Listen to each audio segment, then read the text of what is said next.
So, on to the presentation. If you'll let me talk to you today a little bit about business planning, but first I want to talk to you about what is an entrepreneur.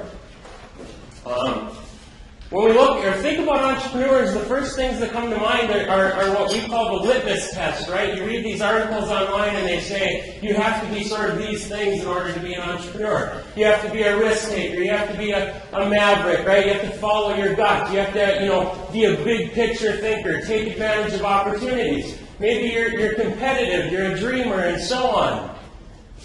When I look at this list, I see driven and tenacious. That's the reason why I underline that.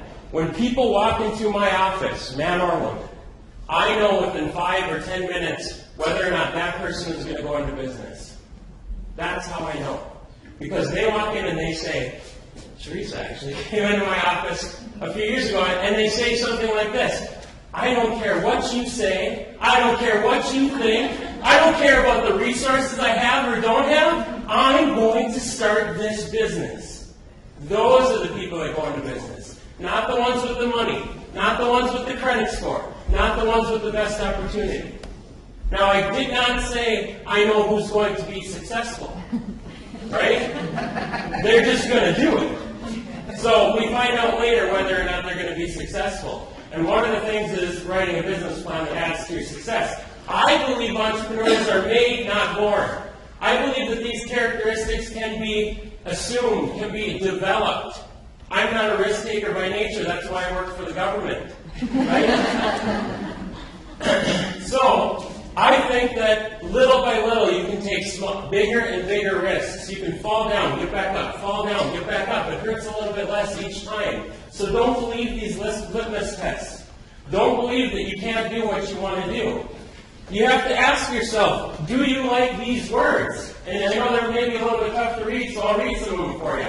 Independent, vision, results, paperwork, accountable, creative, profitable, wealth, servant to your customers, right? Rewarding.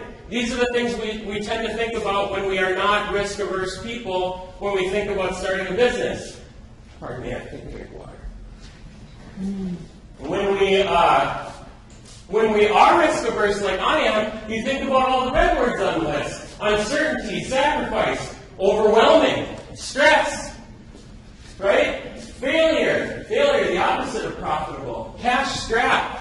How am I going to feed my kids? What happens if I lose my house? Right? Here's what I want you to know. When you're asking people about your business idea, only about 10% of the people in the United States are entrepreneurial. According to the SBA Office of Advocacy, it's about 1 in 12. That means only 10% of the people are capable of even understanding whether or not you have a good idea. That means 10% of the people can appreciate the risk-reward of owning a small business. 9 out of 10 people are automatically going to shut you down. Now, out of those other 10%, probably only half of them are going to be honest with you. Right? They're either going to lie and say it's great, or they're going to lie and say it's terrible. Either way, they're lying to you. So sometimes you just have to go with what you believe. Right? At the time that, I hate using huge companies, but at the time that Google got started, who thought we needed another search engine? Y'all remember like Lycos? I mean, where'd they go, right? Alt Vista, Yahoo. There were tons of search engines, but now Google is one of the most profitable companies in the world. If they'd asked, I think we should do another search engine, inevitably somebody would say, no, that's stupid. So don't let these people get you down. Let me tell you a tale of 2 entrepreneurs, 2 different, specific types of entrepreneurs. One of them is the technician. And by technician, I don't mean like an automobile technician. I mean somebody with a technical skill, right? You have a skill that you're going to use. It comes from within, and you say, I'm going to start a business based on this skill. I'm going to choose the name of the company and design a logo. I'm going to go have my sister's or daughter or whatever in high school develop a logo for me. File registration paperwork, write a business plan, raise capital, put the website out there, get a brochure, find office space, build up all kinds of infrastructure, flip on the open sign, and then we pray. We pray hard, right? Because it's scary, it's exciting. Oh my gosh, we're open. Now what? Where are the customers? Why aren't they flooding in my doors? Do more advertising. Oh, so that didn't work. Now what am I going to do? Right? So here's another entrepreneur.